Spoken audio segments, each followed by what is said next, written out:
Beit Kuwait, we broadcast a report in which the Secretary of Defense said that Saddam's retreat could be credited in large part to the Air Force's F-117 stealth fighter and the man who designed it, Ben Rich.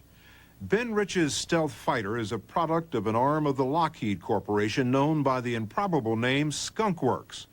Skunk Works operated in the super-secret Black World, a world of spies and deception that supplied the Pentagon and the CIA with aircraft that for 50 years have given us a technological edge over everyone else in the world, an edge which included the F-117 stealth fighter. And when it finally rolled off the assembly line, the stealth was in every sense of the word what its name implies, an airplane invisible to radar. It looked like, you know, these airplanes that you made when you were kids and threw them? And it looked like one of those darts. Did anyone look at this thing and say, that's not going to fly? Kelly Johnson. Kelly Johnson, the legendary airplane designer and founder of the Skunk Works, was Ben Rich's mentor. And he saw this airplane, and he came up to me and he kicked me in the ass. And he said, are you crazy? You're going to make this thing fly? I said, Kelly, we have to make it fly. In the mid-1970s, with his new design in hand, Ben Rich went to the Pentagon with his plan to build an airplane that would be invisible to the world's air defense, to radar. The Pentagon must have thought that you were either a genius or you'd lost your mind. Well, I went to see Bill Perry, who was then head of the DOD. Department of Defense? Department of Defense Research and Development. And I showed him the data.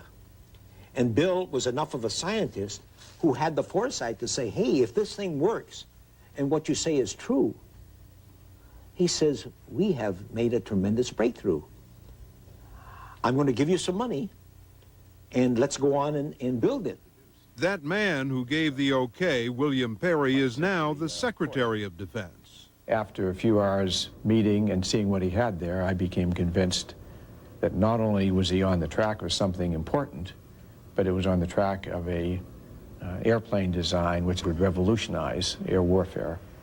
All of the world's air defense systems, there were hundreds of billions of dollars invested in these air defense systems, depend on radars for the early warning, for the detection, and for the tracking. And when you have an airplane that cannot be detected by the radars, it just takes the heart out of the system. Radar detects airplanes because it sends out a radio signal that bounces off the aircraft and picks up the signal on the rebound.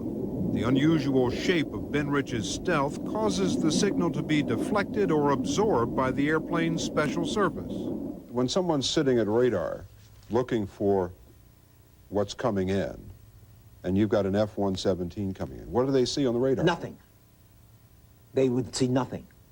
If an F-15 came in, they'd see a blob.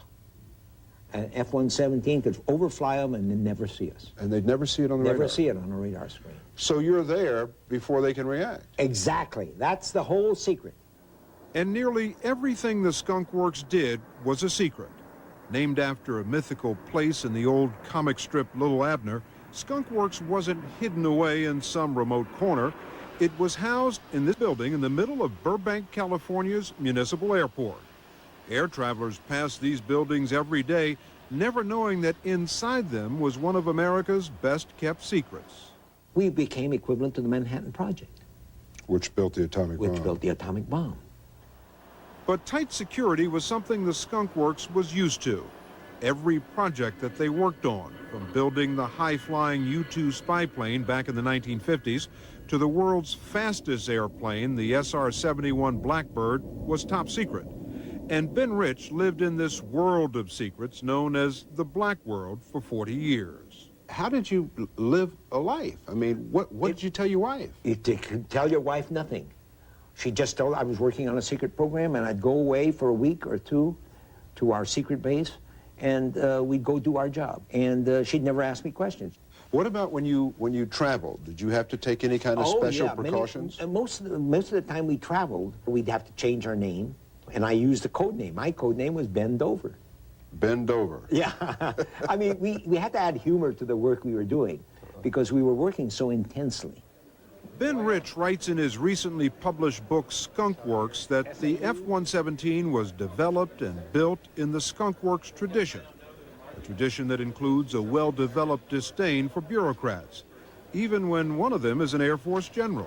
Thank you very much. Some general insisted that there was a military spec that the SR-71 had to say U.S. Air Force and the stars and bars.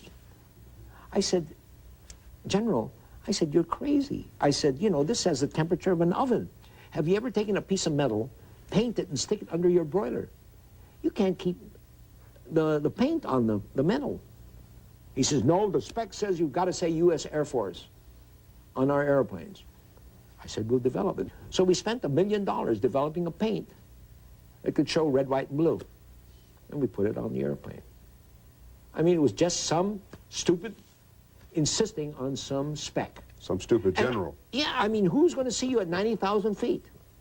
Who was going to see you at 90,000 feet? That they had to see U.S. Air Force. Despite the meddling bureaucrats, Ben Rich says the key to success was the Skunk Works' ability to cut through red tape. For example, on the F-117, we had to get the guy climb into the cockpit. So I went to the local builder's mart thing and bought one of these ladders for $50, and we just used it. You didn't need to build a... We didn't have to spend thousands of dollars designing it to a mil spec, military specification, and we did simple things like that. I'll give you another example. It was a Sunday afternoon, and we were assembling the airplane, and we found out we had forgotten to build the shield for the exhaust pipe. It was a steel cover. The foreman says, steel, where am I going to get steel Sunday afternoon? So he turned around and saw a shop cabinet. He told his assistant, he says, cut the shop cabinet up and let's make it out of that. So we cut the doors off the cabinet and built the shield. And we flew it in 2 days. And where can you fly a strange new airplane in secret? Well, under cover of darkness, Ben Rich's plane was dismantled and then transported to the Air Force's top-secret base at Groom Lake, Nevada. Air Force pilots Miles Pound and Barry Horn were among the first to test fly Ben Rich's revolutionary stealth fighter. I can understand how they build a plane in secret, but how do you take pilots and you have to go out and fly this thing and test it? Right. How do you do that and still keep it secret? Because they did it 150 miles away from Las Vegas, away from large populations out in the middle of the desert. And they cordoned off that area. During the Cold War, Groom Lake was a prime target of Russian spy satellites, which took this secret photo, which today anyone can buy on the open market. So to keep the stealth fighter secret, they flew it at night at Groom Lake and at other secret Air Force bases. The first 9 months that I spent flying the F-117, I never flew in the daylight. After we got checked out in the airplane, I spent the next 9 months flying only in darkness. There are no lights on the base, and the guys become owls. The pilots. The pilots. And they become a completely different people. You have to learn how to live at night, to see at night. And it would look like a vampire convention. They'd all try to get out of the sun before the sun came up. And then they'd not go out until the sun went down. And we made this strange thing that looked like from space, you know, like a diamond, Darth Vader type of a airplane fly. But the true test of the stealth fighter was still to come. Would it work in combat? That test came a decade after it was first flown, in January 1991, when Desert Storm began. So when you are ready to go off into combat, the Desert Storm, were you confident with this plane? I'd be dishonest with you if I didn't have a lot of apprehension. The first time you cross into enemy territory and you know that there are people up there trying to kill you, and it's their goal in life is to take you down, you certainly have a lot of apprehension. Because they were going against what we knew to be the most lethal aerial threat that had ever been devised against an enemy, and we were their enemy. Did any of those guys before the flights question whether or not the stealth technology really worked? In fact, just before they were going to launch, one of the guys turned to the commander and said, I hope this stealth, Ben Rich knows me once, I hope so, I hope this stealth shit works. It worked. It worked. It worked as good, if not better, than we expected. All of their guns and all of the missiles were useless because they didn't know where to point. Now, they tried to shoot the airplane anyway. They just took the guns and missiles and fired them at empty space. hoping that an airplane would fly through them. They didn't even come close. They didn't know what to fire. They just fired randomly. They knew they were being killed, and then we knocked out their eyes. After the first couple of days of the war, when we kept coming back, and all of us kept coming back, and there wasn't a scratch on the airplane, for the first time in aerial combat, a crew member was able to concentrate solely on one thing in enemy territory, and that's the destruction of his target. Combined with the latest in laser technology, Ben Rich's F-117s devastated Saddam's military command centers in Baghdad in a series of surgical strikes.